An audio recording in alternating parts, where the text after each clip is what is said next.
గత నెల 27వ తారీఖున గోపవరం గ్రామ పంచాయతీకి సంబంధించి ఉప సర్పంచ్ ఎన్నిక సందర్భంలో తెలుగుదేశం పార్టీకి సంబంధించినటువంటి వరదరాజిరెడ్డి గారు వారి అనునీయులు పోలీసులతో కలిసి చేసినటువంటి దౌర్జన్య కాండ, హింస, ప్రజాస్వామ్యాన్ని బట్టలు ఊడదీసి నట్టిన పదాలు నిలబెట్టిన వైనం ఈ ప్రపంచమంతా చూసింది. ప్రజలారా, ఇది నేను చెప్పే మాట కంటే కూడా ప్రపంచమంతా చూసినారు. మీడియా సోదరుల సమక్షంలో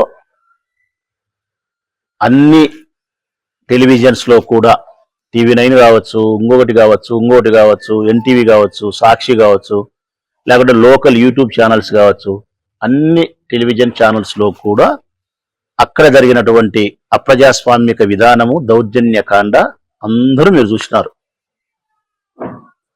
ఏ విధంగా వాళ్ళు మాపై దౌర్జన్యం చేసినది.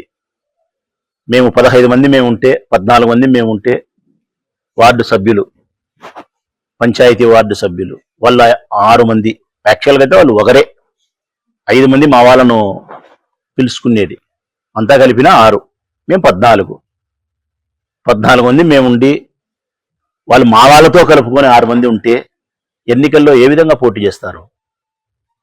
14 సభ్యులు ఉండేవాడు గెలుస్తాడా? 6 మంది సభ్యులు ఉండేవాడు గెలుస్తాడా? అయినా పోటీ దౌర్జన్యం చేసినారు. దౌర్జన్యం బానే ఉంది. మా వార్డు సభ్యులను కౌంటింగ్ ఎన్నికల యొక్క కార్యాలయం లేక పంచాయతీ కార్యాలయంలో ఓటింగ్ జరుగుతూ ఉంటే అక్కడికి రాకుండా అడ్డుకునే వైనం, రాళ్లతో కొట్టిన దాడి, జీపులు బగలగొట్టినది, దెబ్బలు తగిలినేది, లోపల ఎన్నిక జరిగే చోట తెలుగుదేశం పార్టీ వాళ్ళంతా విచ్చలవిడిగా చేపల మార్కెట్లోకి దూరి వాళ్ళు మాట్లాడిన మాటలు, అధికారులపైన చేసిన దౌర్జన్యము, బెదిరింపు, అమ్మ అక్క అని తిట్టిన వైనం, కుర్జీలు బగలగొట్టడం, మినిట్స్ పుస్తకం చించడం, అధికారికి గుండెపోటని చెప్పి అబద్ధం చెప్పడం, కలెక్టర్ దాన్ని వాయిదా వేయడం, ఇంత చేసి ఎన్నికల వాళ్ళు గెలిచినారా? పోనీ మేము ఓడిపోయినామా? వాయిదా వేసినారు. సాములేదా?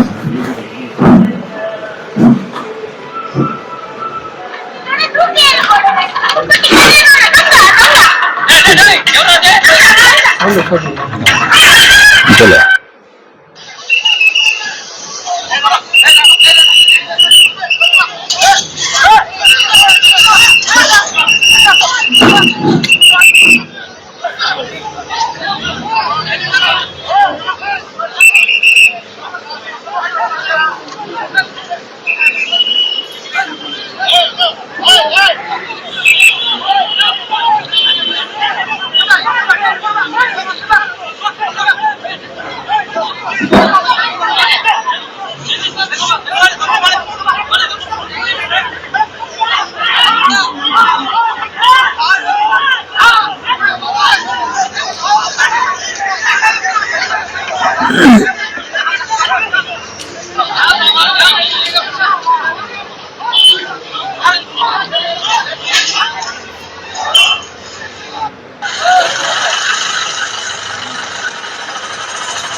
ఇదంతా చూసిన తర్వాత కూడా దాడి జరగలేదని ప్రొద్దుటూరు పోలీసులు చెప్పగలుగుతారేమో, చెప్పమనండి. అందులో ఉండేటి రాఘవేంద్ర పైన దాడి చేసిన సంఘటన కనపస్తుంది, రాళ్లతో దాడి చేసి మా జీపులు పగలగొట్టినది, మా మనుషులు దెబ్బలు తగిలినది కనపస్తుంది, ఆడోళ్లకు రాళ్ళు తగిలితే రాళ్ళు తీసి మాట్లాడినది, పాప మాట్లాడినది కనపస్తుంది. ఎన్నిక జరిగే పంచాయతీ కార్యాలయంలోకి వాళ్ళ మనుషులు చేపల మార్కెట్లోకి మీ సమక్షంలో పోతా ఉంటే మీరు మౌనంగా ఉండేది కనపస్తుంది. అసలు ఆశ్చర్యకరం ఏంటంటే ప్రజాస్వామ్యాన్ని ఇంకా నిస్సిగ్గుగా నీచాతి నీచంగా బట్టలు పొదిసి మానభంగం చేసిన దానికంటే ఘోరంగా చేసినది ఏంటంటే మీ పోలీసుల సమక్షంలో పంచాయతీ కార్యాలయంలో ఎన్నిక జరిగే రూములేకి ఈ 20 మంది వార్డు మెంబర్లు తప్ప అన్యుడు ఎవరు వేయడానికి ఛాన్సే లేదు. అట్లాంటి చోటికి 30 మంది ఉన్నారు వాళ్ళు, తెలుగుదేశం పార్టీ చోటా మాట మనుషులంతా. అది ఎవరి సమక్షంలో? 2 టౌన్ ఎస్ఐ పక్కనే ఉన్నాడు, సెల్ పాయింట్ నవీన పిల్లోడు మాట్లాడుతున్నాడు, రాజశేఖర్ వినాయక గార్మెంట్స్ మాట్లాడుతున్నాడు, పర్లపాడు మహేశ్వరుడి మాట్లాడుతున్నాడు, వాకిలు బడదెంగ్ అంటున్నారు, కోరం ఉందంటున్నారు. నకిలీ వార్డు మెంబర్లను పంపించి కోరం ఉంది ఎన్నికలు జరపని చెప్పి ప్రశ్నించేది ఎవరు? వార్డు మెంబర్లు కాదు, తెలుగుదేశం పార్టీ కార్యకర్తలు. ఇది చూస్తుండేది ఎవరు? పోలీసు వాళ్ళు. ఇది న్యాయమేనా పోలీసులారా? మీకు కొంచెమన్నా అనిపించడం లేదా? ఇది మనం తప్పు చేస్తున్నాం, చాలా నీచానికి మనం ఒడిగడుతున్నాం, ఇది మనం చేయాల్సిన పని కాదు. ఇన్ని చూపించిన తర్వాత కూడా మీరు కేసులు కట్టరా? ఇది చేయడమే మీరు తప్పు చేసేదానికి పెద్దగా మిమ్మల్ని మేము ప్రశ్నించకుండా గమ్మున ఉండాం. కనీసం కంప్లైంట్ ఇస్తే కేసు కట్టరా మీరు? చేసిన వాళ్ళందరినీ మతికి పెట్టుకున్నా. నేను చెప్పినా కదా ఇంతకుముందు, బచ్చల పుల్లయ్యను మతికి పెట్టుకున్నా, వాళ్ళ కొడుకు ప్రతాపుని మతికి పెట్టుకున్నా, వరదాడిని మతికి పెట్టుకున్నా, కొండారెడ్డిని మతికి పెట్టుకున్నా, లోపల వేరేటోళ్ళు 20 మందిని మతికి పెట్టుకున్నా. చెప్పినా కదా నాకంటూ ఒక రోజు వస్తే తప్పనిసరిగా విందు భోజనాన్ని పిలుచాలని. మిమ్మల్ని కూడా మర్చిపోను పోలీసు అన్నలారా. పొద్దుటూరులో ఉండే పోలీసు ఆఫీసర్లు ఎవరెవరైతే తప్పు చేసినారో మిమ్మల్ని అందరినీ మతికి పెట్టుకుంటా. నాకంటూ ఒక రోజు వస్తే 27, 28, 29 సంవత్సరంలో జగన్మోహన్ రెడ్డి అనే వ్యక్తి రెండోసారి సీఎం అయితే మీకు పోస్టింగ్లు ఉండవనుకుంటున్నారు. కాదు, ఆ టైపు మనిషిని కాదు నేను. ఈ ఊర్లో ఉద్యోగం వేరు, వేరే చోట పోస్టింగ్ వేరు, వాళ్ళ అధికారం వచ్చే అంతకంటే పీకేదే ఉందనుకుంటారేమో. కాదన్నా, అటు చేయను. ఈ దాడికి కారణం వరదరాజిరెడ్డి, వరదాడి కుమారుడు, బచ్చల పుల్లయ్య, ప్రతాప్ వీళ్ళందరూ తెలుగుదేశం వాళ్ళు అయితే వీళ్ళకి సహకారాన్ని అందించినది, ప్రోత్సాహాన్ని అందించినది మీరు కాబట్టి మీ పైన కేసులు పెట్టాలా? మిమ్మల్ని ముద్దాయిలు చేస్తా. నాకంటూ ఒక రోజు వస్తే ఈ రోజు జరిగిన సంఘటనకు మీరు ఎవరెవరైతే ఈ రోజు ప్రేక్షక పాత్ర పోయించి వాళ్ళకి సహకరించి మమ్మల్ని కొట్టించినారో మీరంతా ముద్దాయిలు అవుతారు. రేపొద్దున ఎఫ్ఐఆర్లో నమోదవుతారు. ఎందుకు కాకుండా పోతారు మీరు ముద్దాయిలు?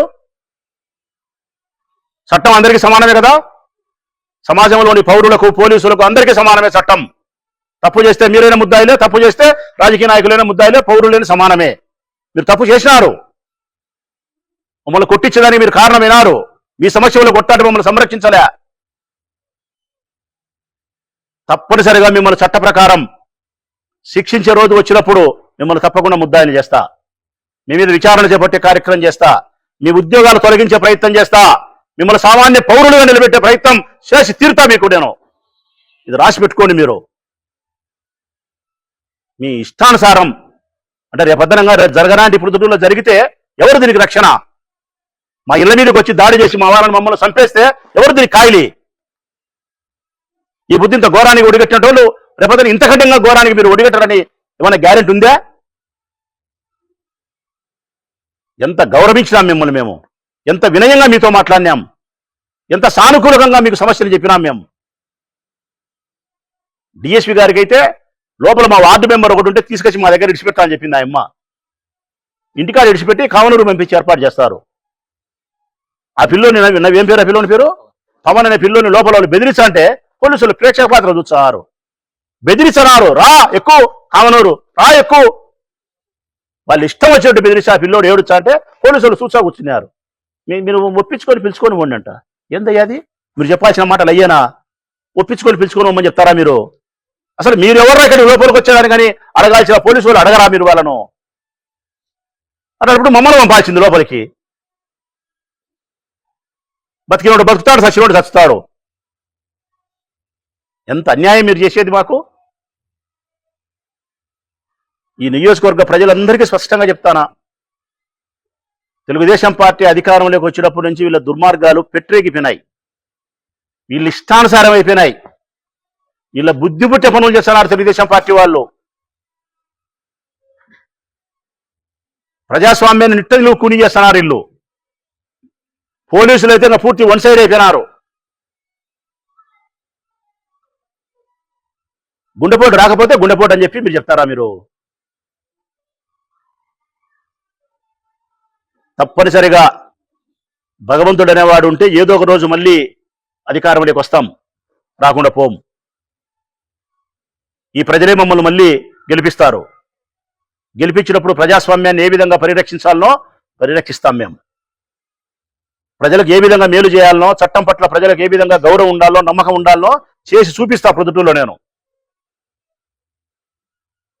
దయచేసి ఎస్పీ గారికి నేను విజ్ఞప్తి చేస్తా ఉన్నా, రేపటి దినం వచ్చి మిమ్మల్ని కలుస్తాం సార్, మేము ఇవన్నీ మేము విన్నవిస్తాం, మాకు జరిగిన అన్యాయానికి న్యాయం చేయమని కోరుతా ఉన్నాం. ఎవరైతే ఈ దుర్మార్గానికి పాల్పడినారో, ఎవరైతే మీ పోలీసుల సమక్షంలో నేరం చేసినారో వాళ్ళపైన పోలీస్ స్టేషన్లో ఎఫ్ఐఆర్లో నమోదు చేయండి. ఈ దుర్మార్గానికి ఒడిగట్టిన పోలీసుల పైన మీరు మీ పోలీస్ డిపార్ట్మెంట్ ప్రకారం చర్యలు తీసుకోవాలా, సస్పెండ్ చేయాలా వాళ్ళను. అసలు ఎన్నిక జరిగే హాల్లోకి 30 మంది దూరి మాట్లాడుతుంటే 221 ఎస్ఐ సిఐ అందరు సిఐలు ఉండారు, ఎస్ఐలు ఉండారా ప్రొద్దుటూరుకు సంబంధించిన వాళ్ళు. ఎస్ఐ దాంట్లో వీడియోలు అయితే స్పష్టంగా కనిపిస్తున్నాడు ఆయన ఎస్ఐ గారు. ఎందుకు వీళ్ళని సస్పెండ్ చేయరు? ఎందుకు వీళ్ళు చట్టపరమైనటువంటి శాఖాపరమైన చర్యలు తీసుకోరు? అంటే తెలుగుదేశం పార్టీకి అనుకూలంగా ఎంత దుర్మార్గం చేసినా కానీ వాళ్ళకి సస్పెన్షన్లు ఉండవు, కితాబులు ఉంటాయా?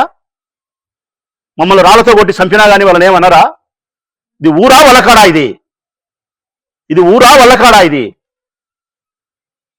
ఆడోళ్ళ మీద దాడులు తెచ్చే కూడా మీరు ప్రేక్షక పాత్ర వహిస్తారా? రేపొద్దున మా ఆడోళ్ళ బజార్లకి ఈడ్చుకొని పోయి చేయరాని పనులు చేసే కూడా మీరు చూసేటోళ్ళే కదా, చూసేటోళ్ళే మీరు. అన్యాయం, చాలా అన్యాయం. పోలీసులు అన్నలారా స్పందించండి ఇప్పటికైనా కానీ. ధర్మంగా న్యాయంగా ఉండండి, న్యాయాన్ని కాపాడండి, ధర్మాన్ని రక్షించండి, బలహీనుల పట్ల నిలబడండి, తప్పు చేస్తే ఎవరైనా శిక్షించండి. దయచేసి మీకు నా అభ్యర్థన ఇదే.